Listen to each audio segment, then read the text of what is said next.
আসসালামু আলাইকুম।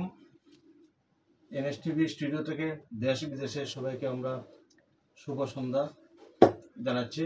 Bangabandhu virtual museum studio, আপনারা জানেন যে আমাদের নিউজটার অনলাইন পোর্টালটি আমরা অত্যন্ত আনন্দের সাথে জানাচ্ছি যে আমাদের এটা নিবন্ধন নম্বর হয়েছে 117 এবং 2/6/2024 তারিখে এটা আমরা সরকার থেকে নিবন্ধন পেয়েছি। আমরা এই অনুষ্ঠানটি নিবন্ধন হওয়ার আগেও আমরা পর্যায়ক্রমে অনেকদিন যাবৎ করে আসছিলাম। আপনাদের যারা দেশ বিদেশ দেখেন আমাদের সেই হিসাবে আমাদের প্রোগ্রামটি চালিয়ে যেতে হয়েছে। আমাদের সাথে এই আজকে উপস্থিত আছেন যে নিউজটার পত্রিকা সম্পাদক এবং ডেমোক্রেটিক বাংলাদেশের চেয়ারম্যান, যিনি বঙ্গবন্ধু গবেষক এম শাহজাহান গুলদার। আমরা ওনার কাছ থেকে আজকে আলোচনা শুনবো কোটা বিষয়ক। আমরা প্রথমেই দি ডেইলি ভিউজ থেকে কথা শুনবো। আমি শিরোনাম পড়ে নিচ্ছি দু একটা, তারপরে আমরা আজকে আলোচনার কাছে কথা শুনবো। উন্নয়ন ধ্বংসকারীদের বিরুদ্ধে রুখে দাঁড়াতে হবে প্রধানমন্ত্রী। টাকায় পথ কিনলে মাঠে নামবে কেন? কোটার আন্দোলন বিশ্ববিদ্যালয়ের বাইরে ছড়িয়ে পড়া নিয়ে রহস্য। এই বিষয়ে কোটাটা নিয়ে আজকে আমি একটু বলে নিচ্ছি। আমাদের এডিটর হাফেজ সাহেব গুলদার, উনি অনেকদিন আমাদের সাথে ভার্চুয়াল যে প্রোগ্রামটি হয় এডিটিং করে যাচ্ছেন। আমরা স্টুডিওর পক্ষ থেকে ওনাকে ধন্যবাদ জানাচ্ছি। দি ডেইলি নিউজ স্টার সংবাদপত্রের নিউজ পোর্টাল www.dailynewsstar.com।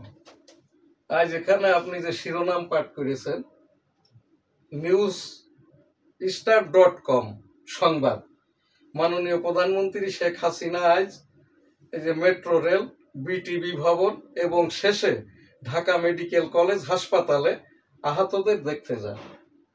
আহতদের দেখতে যেয়ে যারা আহত হয়েছেন তাদের আশ্বস্ত করেছেন সুস্থতার জন্য যত চিকিৎসা, যত খরচ সরকার দিবে, চাকরির প্রয়োজন হলে চাকরি দিবে।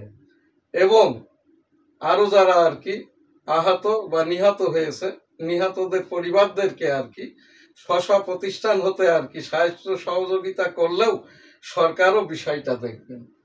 মাননীয় প্রধানমন্ত্রী এই মর্মে আশ্বস্ত করেছেন। মাননীয় প্রধানমন্ত্রী ঢাকা মেডিকেল কলেজে 18 কোটি দেশবাসীর কাছে একটা সহযোগিতা কামনা করেছেন। যারা এই দুষ্কৃতিকারী, যারা আপনার আমার এদেশের মানবিকতার মানুষের সকলের 18 কোটি জনগণের সম্পদ ধ্বংস করেছে, এই দুষ্কৃতিকারীদের আপনারা ধরিয়ে দিন।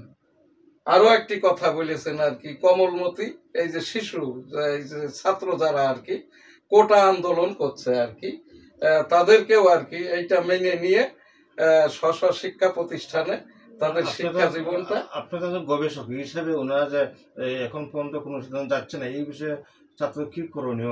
এখন এখানটাই করণীয় যেটাই আছে, মেজর যে দাবিটা, সরকার কিন্তু 2018 সালে এই কোটা বাতিল করেছিল। এরপরে আর কি এই যে আন্দোলনকারীরা, দেশের জনগণ এবং চাকরি প্রার্থী যারা আর কি, এদের আন্দোলনের প্রেক্ষিতে হাইকোর্ট থেকে আর কি এইটার ওপরে একটা রায় 8 আগস্ট হওয়ার কথা ছিল। মাননীয় প্রধানমন্ত্রী শেখ হাসিনা আওয়ামী লীগের সরকারের নিরবচ্ছিন্ন প্রচেষ্টায় আর কি এইটা নিষ্পত্তি হয়, আদালত বাতিল করে দেয় এবং আদালত একটি নির্দেশনা দেয়, এটা কোটা যেটা বলা হচ্ছে মেধা কোটা, সকলেই মেধা, যারা ইউনিভার্সিটিতে পড়ে, কলেজে পড়ে, চাকরিতে কিন্তু বলা হয় স্নাতক pass, HSC pass, post graduation, doctor, engineer, এখানে কিন্তু বলা হয় না ফার্স্ট ক্লাস, মেধা সম্পন্ন ইত্যাদি। যারাই আর কি চাকরি পাওয়ার মতো, চাকরি প্রার্থী হওয়ার মতো যোগ্যতা অর্জন করে, এরা সকলেই চাকরি প্রার্থী। এদের জন্য কোটা কিসের?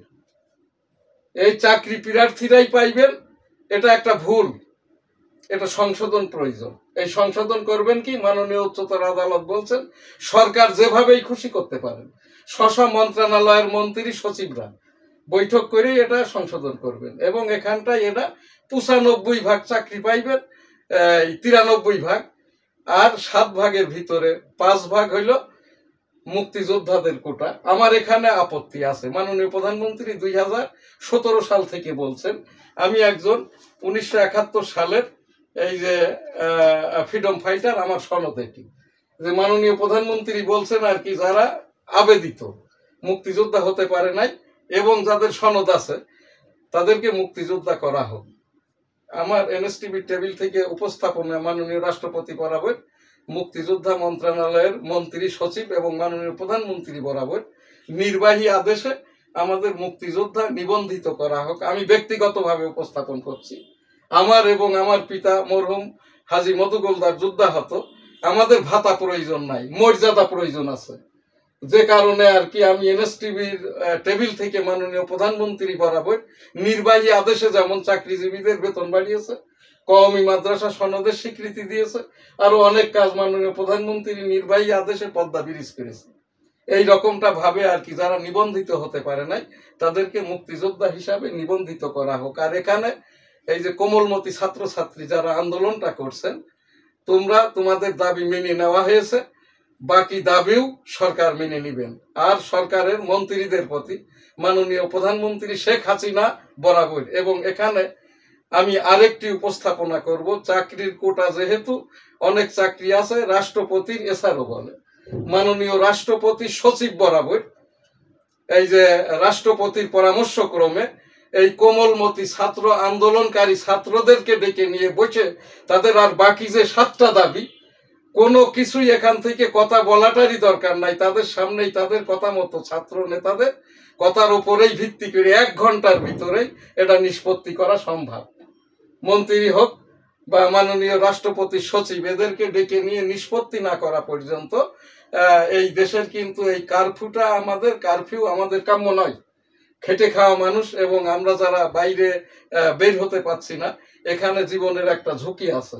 আর এইটা ভাবলেই চলবে না, এই রকম কিছুদিন করার পরে ঠিকঠাক হয়ে যাবে।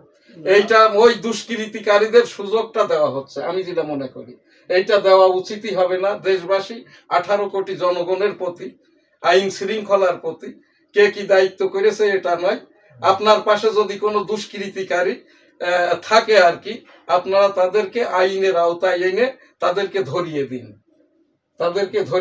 এনএসটিভি টেবিল থেকে আমি একজন এই যে বাংলাদেশ আওয়ামী লীগের পোর্টফোলিওধারী একটি সংগঠনের প্রচার প্রকাশনা সম্পাদক, বাংলাদেশ আওয়ামী তাঁতি লীগ।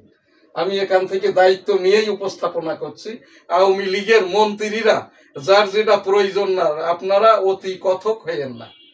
আমি এই জায়গাটায় আবারও আর কি এই কোমলমতি ছাত্র নেতাদেরকে এবং আওয়ামী লীগের পক্ষ থেকে এদেরকে ডেকে নিয়ে বসাবসি করে আলোচনার মাধ্যম দিয়ে আপনার বাকি ওদের যে 7টা দাবি, ওদের দাবিটাই ওদের জিজ্ঞাসাবাদ করে মেনে নিন, তাহলে এটা নিষ্পত্তি হয়ে যাবে। এনএসটিভি টেবিল থেকে উপস্থাপনা করলাম এবং মাননীয় প্রধানমন্ত্রী বরাবর আমি সবিশেষ আর কি সবিনয়ে মাননীয় প্রধানমন্ত্রীকে বলছি, যদি ওইটা মন্ত্রীরা না করে, আপনি নির্বাহী আদেশে এই 7টি বাকি যে 7টি দাবি দেওয়া ছোটখাটো ছাত্রদের, এটাও আপনি নির্বাহী আদেশে মেনে নিন, ঘোষণা দিন, এছাড়াও দিন। ধন্যবাদ। আসলে আপনারা অনেক গুরুত্বপূর্ণ আলোচনা শুনলাম। সম্মানিত যারা শুনছিলেন দেশ বিদেশ থেকে, সবাই ভালো থাকুন, সুস্থ থাকুন, আমাদের সাথেই থাকুন, এনএসটিভির সাথেই থাকুন। ধন্যবাদ। আসসালামু আলাইকুম।